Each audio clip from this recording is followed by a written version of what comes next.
Bonsoir et bienvenue à Bon Sabbat chez vous. Nous souhaitons que cette émission puisse être une bénédiction pour vous. Alors installez-vous, préparez-vous et Bon Sabbat chez vous commence maintenant.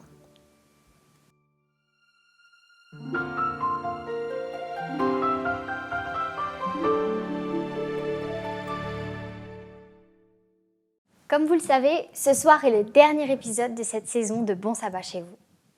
Mais ne vous inquiétez pas, Bon Sabbat chez vous continue, mais cette fois-ci avec une nouvelle thématique. Pour ce dernier épisode, voilà Paul enfin à Rome.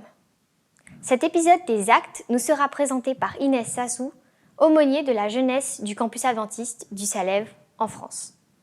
Je vous rappelle que vous pouvez laisser vos commentaires après l'émission en bas de cette vidéo. Je voudrais aussi vous inviter à vous abonner à cette chaîne pour être averti chaque vendredi de la mise en ligne de cette émission et de toutes les autres émissions d'Espoir Média. Comme d'habitude, nous allons entamer ce moment par un moment de louange. Et on se revoit tout de suite après.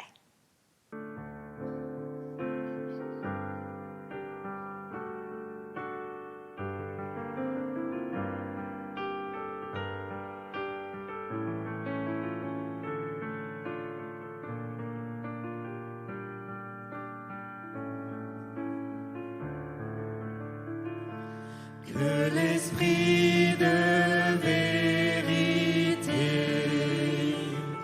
vienne sur nous maintenant,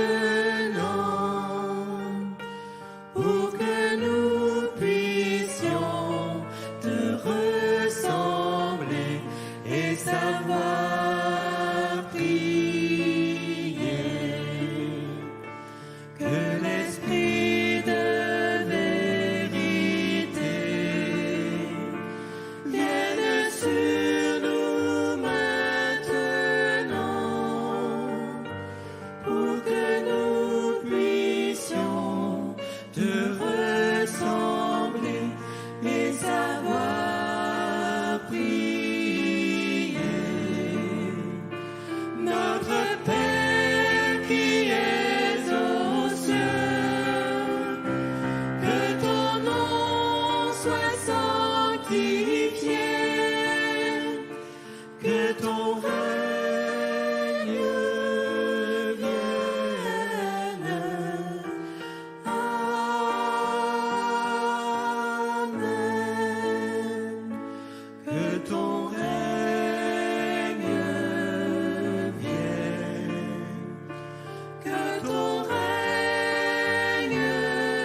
toi la pluie.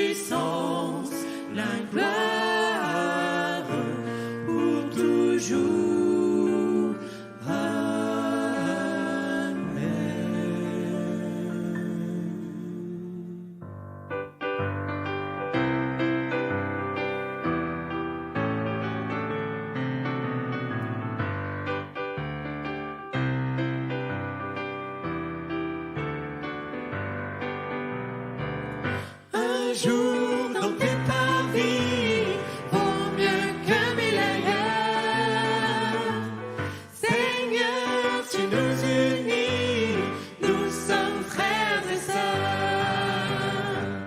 Un jour dans tes parvis vaut mieux que mille ailleurs. Seigneur, tu nous unis, nous sommes frères et sœurs. Rassemblés en ce lieu, nous louons notre Père. Voici l'Esprit de Dieu, nous sommes dans sa lumière. Un jour dans tes parvis vaut mieux que mille ailleurs. Seigneur, tu nous unis, nous sommes frères et sœurs. Jésus est parmi nous, l'un prie et l'autre pleure. Son regard est si doux, sa joie remplit nos cœurs. Un jour dans tes parvis vaut mieux que mille ailleurs. Seigneur, tu nous unis, nous sommes frères et sœurs. Bientôt nous partirons, nous serons réunis. Sans fin nous le verrons, nous louerons Jésus-Christ. Un jour dans tes parvis vaut mieux que mille ailleurs. Seigneur, tu nous unis, nous sommes frères et sœurs.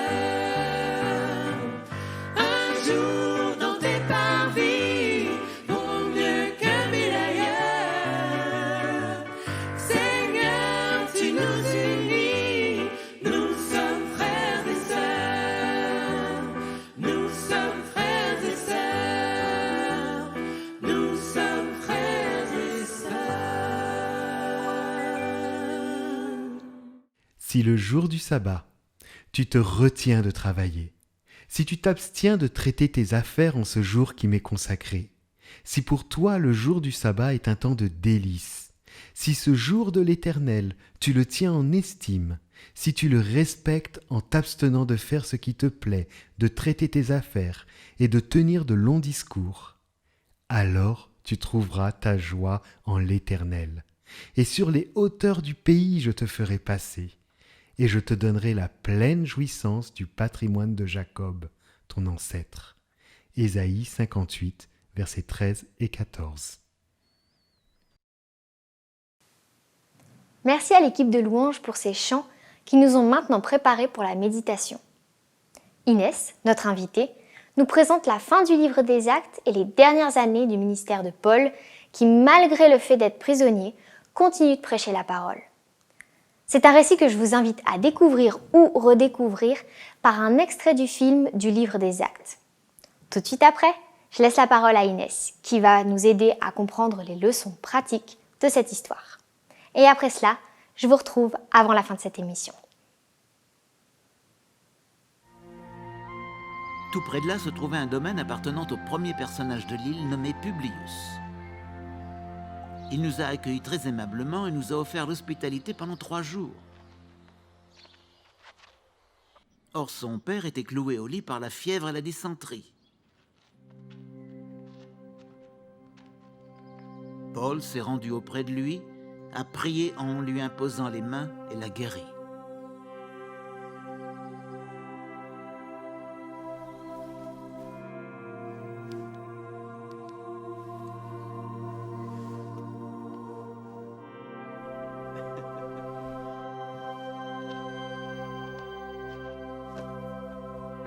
Après cela, tous les autres malades de l'île venaient le voir et ils étaient guéris eux aussi. Cela nous a valu des marques d'honneur. Et quand est venu le moment de reprendre la mer, ils ont pourvu aux besoins de notre voyage. 3 mois plus tard, nous sommes repartis à bord d'un bateau d'Alexandrie, à l'emblème de Castor et Pollux qui avaient passé l'hiver dans un port de l'île. Nous avons fait escale pendant 3 jours à Syracuse. De là, nous avons longé la côte jusqu'à Reggio. Le lendemain, le vent du sud s'est levé et en 2 jours, nous avons gagné Pouzzoles. Dans cette ville, nous avons trouvé des frères qui nous ont invités à passer une semaine avec eux. Et donc, nous sommes allés à Rome. Les frères de cette ville qui avaient eu de nos nouvelles sont venus à notre rencontre jusqu'au Forum d'Appius et aux 3 tavernes. Quand Paul les a vus, il a remercié Dieu et a pris courage. Après notre arrivée à Rome, Paul fut autorisé à loger dans un appartement personnel sous la garde d'un soldat.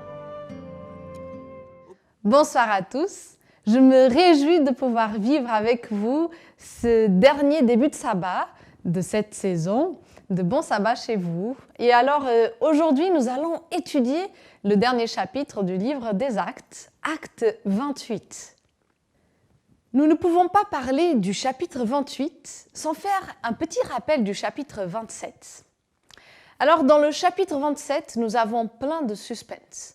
Un voyage en bateau qui se traduit en tempête, naufrage. Il n'y avait plus d'espoir.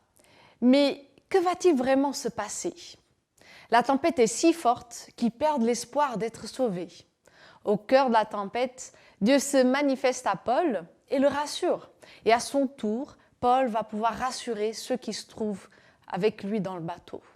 Dieu a même touché le cœur du centurion qui a voulu sauver la vie de Paul. Quelle aventure! Dieu était présent malgré la grande catastrophe que ces gens étaient en train de vivre. Il a pu se manifester et à travers Paul sauver leur vie. À la fin de ce chapitre, nous comprenons qu'ils débarquent tous sur une île. Et puis, en arrivant au chapitre 28, nous comprenons qu'ils sont en sécurité. Il y a une chose qui me touche dans ce début de chapitre 28, c'est l'hospitalité des barbares. Ils ne connaissent pas ces personnes. C'était un navire plein de prisonniers et ils viennent vers ces personnes, les accueillent, préparent un feu pour elles. Au verset 2, il nous dit « Les barbares nous témoignèrent une bienveillance peu commune. Ils nous recueillirent tous auprès d'un grand feu qu'ils avaient allumé parce que la pluie tombait et qu'il faisait grand froid. » Alors, quelque part, nous avons des païens qui sont en train d'accomplir la loi de Dieu. Ils prennent soin de leurs prochains, peu importe qui ils sont, un centurion, des prisonniers, des étrangers. Dans ce cas précis, des réfugiés qui sont à la rue, loin de chez eux, dans un pays inconnu. Et cela me touche beaucoup parce que aujourd'hui, nous avons nous aussi devant nous des personnes dans les villes où nous habitons qui ont besoin de notre aide. Il y a des réfugiés, des gens sans domicile fixe et souvent on se méfie de ces personnes. Alors oui, c'est vrai, on ne connaît pas leurs histoires et on se dit, et si c'était quelqu'un qui va nous faire du mal, on ne sait pas. Et on se pose ces questions. Et puis on se dit, bon, cette personne a l'air quand même de se débrouiller. Et alors je ne sais pas, mais on peut trouver tellement d'excuses pour ne pas s'arrêter et aller vers ces personnes qui ont besoin de nous. Alors si nous revenons à notre texte, nous pouvons voir que pendant que ces barbares prennent soin des naufragés, Paul se fait mordre par un serpent. Et ils se sont dit, ah, celui-ci est certainement un meurtrier, vu qu'à peine sauvé de la mer, la justice ne lui permet pas de vivre. Ça, c'est au verset 4 que nous avons ces informations. Alors, il faut savoir que la justice était un Dieu, et ce Dieu était en train de faire son travail. Mais Paul ne meurt pas. Paul n'a aucun problème, et très vite, ils vont changer d'avis. Et ils vont se dire... Paul devrait être un Dieu. Ça, c'est au verset 6. Alors, Dieu avait dit à Paul, au chapitre 27, pendant la tempête, qu'il devrait se présenter à César. Et ce que nous voyons, c'est que Dieu accomplit en douceur ses desseins. Paul est en paix. Il sait qu'il peut faire confiance à Dieu, en Dieu qui l'accompagne, qui l'a appelé à ce ministère. Alors, un ministère qui requiert des sacrifices. Mais en même temps, c'est une grande joie pour Paul de pouvoir continuer à annoncer Jésus-Christ. Alors si Dieu a dit qu'il allait se présenter à César, c'est qu'il y arrivera, et ce n'est pas un serpent qui empêchera les desseins de Dieu. Dans les versets qui suivent, nous avons encore une information d'un accueil, celui de Publius, le principal de l'île, qui va les accueillir pendant 3 jours chez lui. Mais ce qui m'intéresse le plus dans le passage, c'est que Luc décide de donner une spécification au verset 7. Il dit que Publius les accueille de la manière la plus amicale. Encore une fois, nous voyons que les gens dits païens de cette île vivaient de manière plus authentique l'amour du prochain que beaucoup de juifs. Accueillir chez soi un étranger, ce n'est pas facile. Une chose, c'est de faire un feu, leur donner à manger là où ils sont. Mais une autre chose, c'est de prendre à la maison des inconnus, les laisser rentrer dans notre intimité, dans notre vie de tous les jours. Quelque part, leur faire confiance et se rendre vulnérable au prix de faire du bien. Je comprends bien les enjeux, car j'ai pu vivre il y a bientôt 2 ans une expérience qui peut ressembler à celle-ci. En tant que pasteur, nous prêchons souvent cette bonne nouvelle du salut. Nous parlons de l'amour de Dieu, de l'amour à notre prochain, du fait que Dieu veut qu'on puisse, en tant qu'enfants de Dieu, que nous puissions être des bénédictions pour ceux qui nous entourent. Et là, j'ai eu l'occasion de le vivre de manière un peu plus concrète. Oui, j'étais engagée avec notre ADRA local et j'ai toujours eu à cœur d'aider les démunis. Mais là, c'était un niveau différent. C'était le jeudi, et c'était un jeudi 17 janvier, le matin, et je reçois un appel de la police, donc de l'aéroport, qui me dit que ma famille d'Iran m'attend à l'aéroport. Et j'ai dit au policier de l'autre côté de la ligne que je n'avais pas de famille d'Iran. Alors, je suis portugaise, donc voilà, je n'ai pas de famille en Iran. Et je lui ai dit, je suis désolée, vous êtes trompé de numéro. Et puis, il m'a dit, il m'a parlé, il avait une carte ADRA, donc il disait, voilà, ces personnes viennent de Zurich, ADRA Suisse. Et là, j'ai commencé à faire des liens dans mon esprit pour me dire, ok, donc peut-être ces personnes ont été suivies par ADRA Suisse, vers Zurich, et peut-être les pasteurs ou quelqu'un a trouvé mon numéro sur Internet. Et en arrivant sur Bordeaux, ils ont pu m'appeler pour demander de l'aide. Et très vite, le policier m'a dit, mais en fait, il y a juste une chose à faire qui demande, c'est de pouvoir les prendre à l'aéroport et juste après pouvoir les déposer à la gare pour qu'ils puissent prendre le train. Il faudrait juste leur payer le billet de train. Bon, je me suis dit, ça n'a pas l'air très compliqué de faire. Alors moi, je ne peux pas parce que j'ai un emploi du temps très rempli.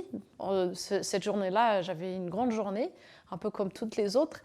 Et je me suis dit, bon, je ne vais pas annuler des études bibliques, des rendez-vous, juste pour aller faire l'aller-retour aéroport-gare. Donc j'ai commencé à appeler des responsables, le responsable ADRA et d'autres personnes pour voir si eux, ils seraient disponibles pour faire cet aller-retour.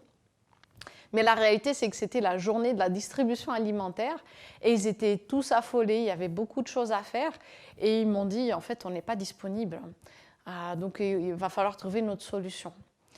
Et en cherchant, quelque part, je sentais quand même une conviction qui naissait dans mon cœur et qui me disait, c'est à moi d'y aller, faire cet aller-retour.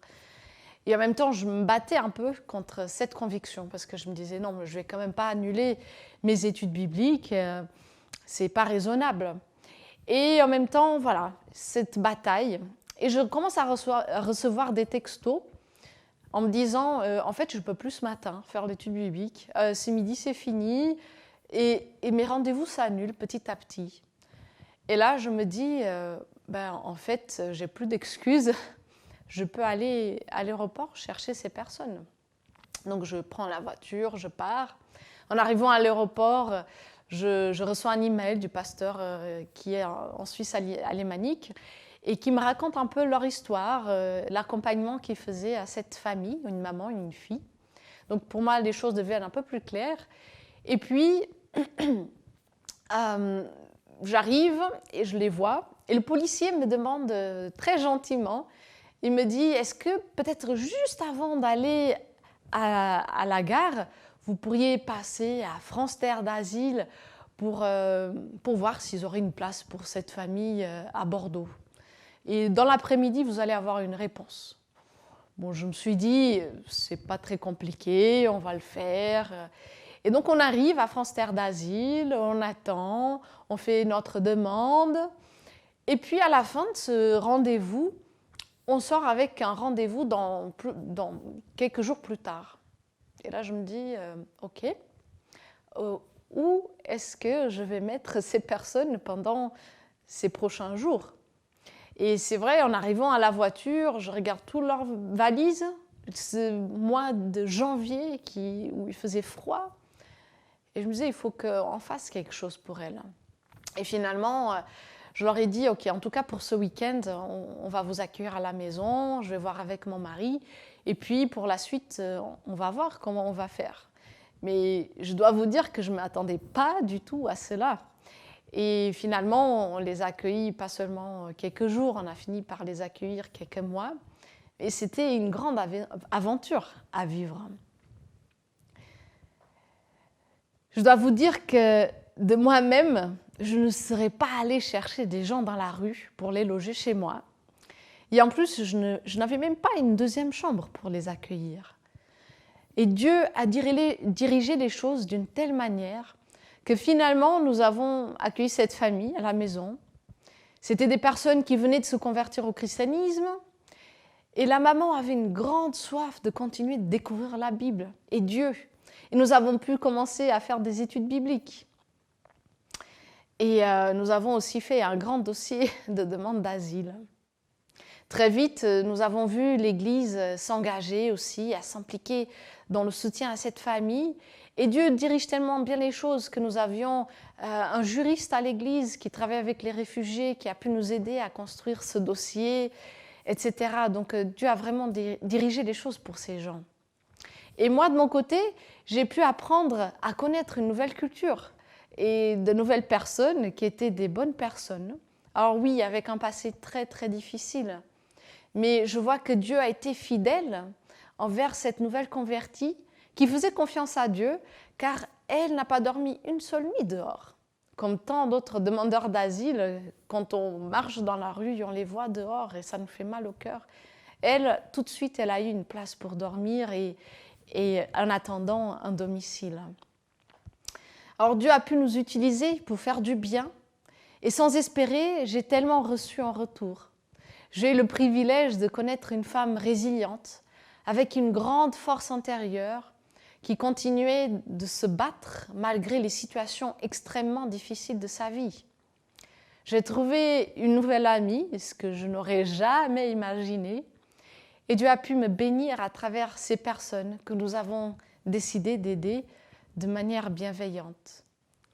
Et c'est parce que Dieu a touché notre cœur que nous l'avons fait. C'est un peu comme pour Publius dans l'histoire d'Acte 28. Il les a accueillis chez lui et Dieu a pu utiliser Paul pour faire du bien. Paul a guéri son père qui était malade et après cela, il a guéri plusieurs malades de cette île. Paul a dans son cœur cette volonté de faire du bien, de guérir, de voir les gens apprendre à connaître le vrai Dieu, de les voir lui donner leur vie. Et en arrivant à Rome, cela reste son souhait et sa mission. Il va parler de Jésus-Christ aux Juifs qui se trouvent à Rome. Certains se laissent convaincre, d'autres non. Et cela sera toujours la plus grande frustration et tristesse de ceux qui annoncent la bonne nouvelle du salut, de voir des gens la refuser. Dans tous les cas, cela n'a pas freiné Paul d'annoncer le royaume de Dieu. Et nous pouvons voir cela au verset 30 et 31 qui disent « Paul demeura 2 ans entiers dans une maison qu'il avait louée. Il recevait tous ceux qui venaient le voir, prêchant le royaume de Dieu et enseignant ce qui concerne le Seigneur Jésus-Christ, en toute liberté et sans obstacle. » Dieu a enlevé les obstacles pour que Paul puisse accomplir sa mission à Rome. Et nous aussi, nous sommes invités à nous inspirer de cette histoire et à laisser Dieu toucher nos cœurs de manière à vivre à notre tour de belles aventures avec Dieu, en pouvant le servir, mais aussi en faisant du bien aux autres.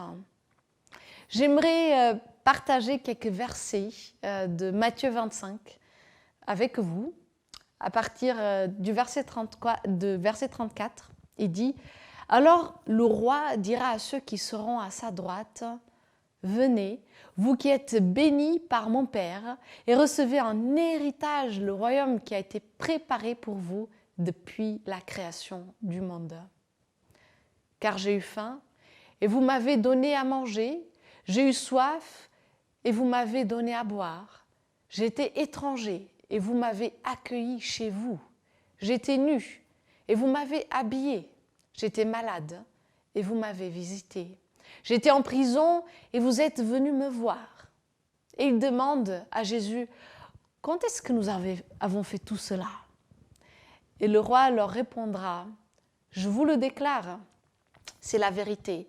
Chaque fois que vous l'avez fait à l'un de ces plus petits d'entre les miens, c'est à moi que vous l'avez fait. » Alors que Dieu vous bénisse et je vous souhaite un bon sabbat chez vous.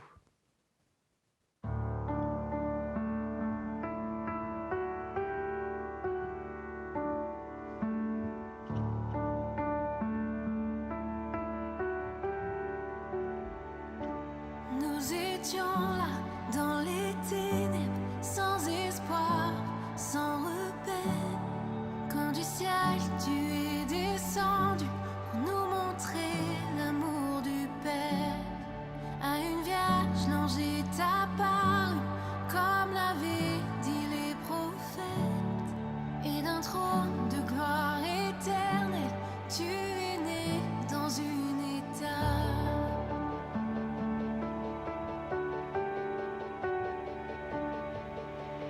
Louange au Père, gloire au Fils, béni soit le Saint-Esprit, Dieu trois fois saint, majesté, gloire au roi des rois, à tout jamais.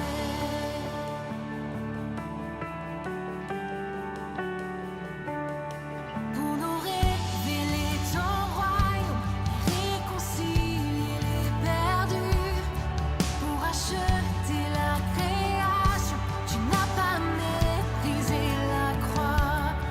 En vue de la joie devant toi, tu enduras la souffrance, pour nous procurer le salut. Jésus, tu es mort pour nous.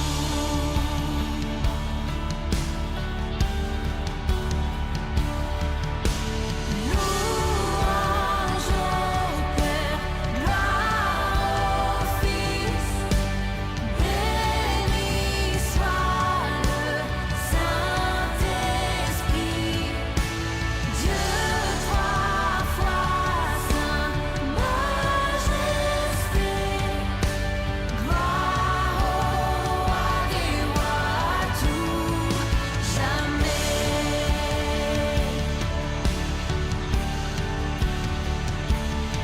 Et à l'aube du troisième jour, tout le ciel retint son souffle. Quand la pierre fut roulée, l'agneau de Dieu a triomphé. Et les morts sortirent de leur tombe, et tous les anges furent dans la joie. Car les âmes de ceux qui croient en notre Père sont restaurées. Et l'Église de Christ est née, sa flamme attisée par l'Esprit. Et cette vérité ancienne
Merci à Inès pour sa présentation et merci aux musiciens qui ont participé à l'émission d'aujourd'hui.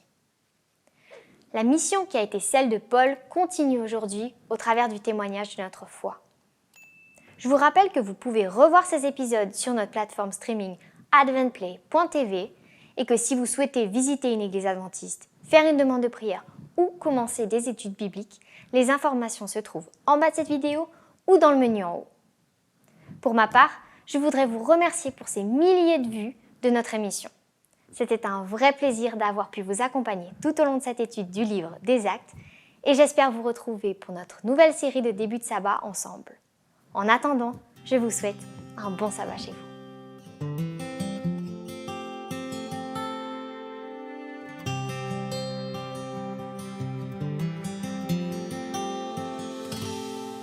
Souviens-toi du sabbat pour le sanctifier, car en ce jour